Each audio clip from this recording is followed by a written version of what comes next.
Bonjour, ici Patrick Pierrat. Voici l'essentiel des nouvelles économiques et financières à connaître ce matin.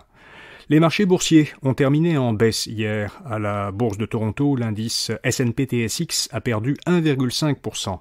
Aux États-Unis, le Nasdaq a perdu 3,2%, le S&P 500 2,5% et le Dow Jones 2,3%. Les investisseurs ont réagi à l'annonce la veille d'une nouvelle hausse des taux d'intérêt de la Réserve fédérale américaine.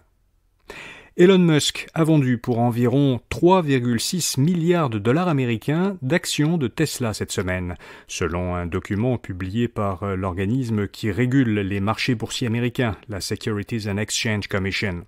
Depuis novembre l'an dernier, Elon Musk, qui dirige Tesla, a vendu pour près de 40 milliards de dollars américains d'actions de l'entreprise. Il n'y aura pas d'assouplissement aux exigences pour obtenir un prêt hypothécaire, et ce malgré les taux élevés.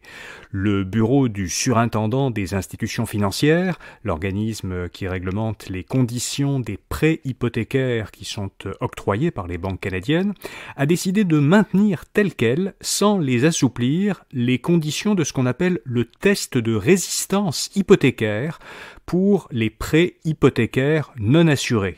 Alors les prêts non assurés, ce sont les prêts résidentiels qui sont consentis en contrepartie d'une mise de fonds de 20% ou plus. Le test de résistance hypothécaire, il vise à montrer que l'acheteur pourrait rembourser son hypothèque si elle était soumise à un taux d'emprunt supérieur au taux qu'il obtient effectivement de son prêteur. Alors concrètement, le test vérifie qu'un emprunteur a la capacité de rembourser le prêt si le prêt était en fait octroyé au taux le plus élevé entre le taux hypothécaire que le client obtient effectivement, majoré de 2%, donc par exemple ce serait 7% si le taux qu'il a obtenu c'est 5%, ou bien 5,25%. Mais évidemment, en ce moment, donc, on est au-dessus de ce seuil minimum-là.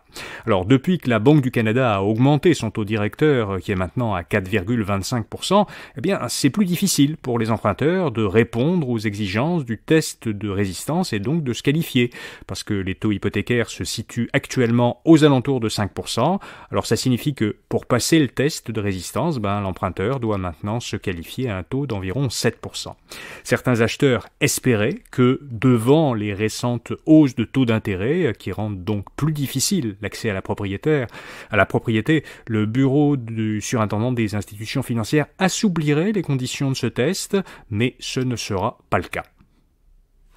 La Commission des normes du travail, la CNESST, a mené une enquête auprès du complexe de loisirs Village Vacances Valcartier, au nord de Québec. Une enquête sur un accident de travail qui est survenu l'été dernier et qui a impliqué un employé âgé de moins de 14 ans. La commission a découvert que le complexe employait une centaine de travailleurs de moins de 14 ans sans avoir d'autorisation écrite de leurs parents, ce qui va à l'encontre de la loi sur les normes du travail. Alors, le village Vacances Valcartier a reçu 23 constats d'infraction. Pour chaque constat, le montant de l'amende varie de $600 à $1,200 pour une première offense et de $1,200 à $6,000 en cas de récidive.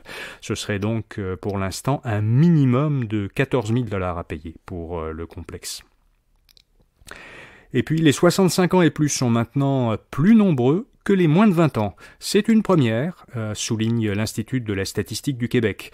Au 1er juillet dernier, 20,6% des Québécois étaient âgés de moins de 20 ans et 20,8% étaient âgés de 65 ans et plus. La proportion des 65+ augmente de manière accélérée depuis que les baby-boomers ont commencé à atteindre cette tranche d'âge, explique l'Institut de la statistique du Québec. En 1971, la part des 65 ans et plus était de seulement 6,8% de la population. Aujourd'hui, c'est 20,8%. Par ailleurs, le Québec comptait en juillet 8,7 millions de personnes, soit 93 000 de plus qu'un an plus tôt.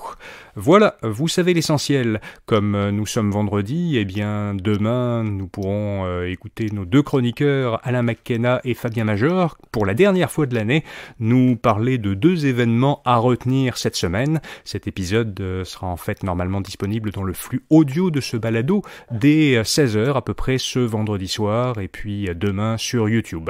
Moi je vous retrouve lundi matin pour les derniers épisodes de l'année de ce bulletin audio Info Bref à faire. Merci, à bientôt.